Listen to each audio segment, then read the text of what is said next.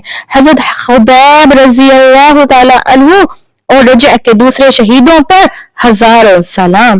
انہوں نے اپنے خون سے صفحہ تاریخ پر استقامت و عظمیت کی ایک ایسی داستان رقم کی جو آتی دنیا تک قائم و دائم رہے گی۔ بے شک جو اللہ پر اور اس کے رسول صلی اللہ علیہ وآلہ وسلم پر ایمان رہتے ہیں تو اپنے ایمان پر چاہے کتنی بھی ان کی راہ میں مشکلات آئیں، چاہے کتنی ہی ان کی راہ میں کانٹے بچھائے جائیں، ثابت قدم رہتے ہیں، اپنے دین سے اپنے قدم نہیں ڈگمگاتے۔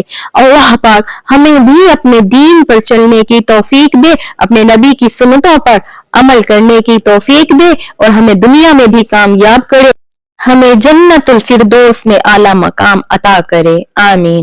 دوستو اگر آپ کو یہ ویڈیو اچھی لگی ہو تو چینل کو سبسکرائب کر کے کمنٹ میں ضرور بتائیے گا۔ جزاک اللہ۔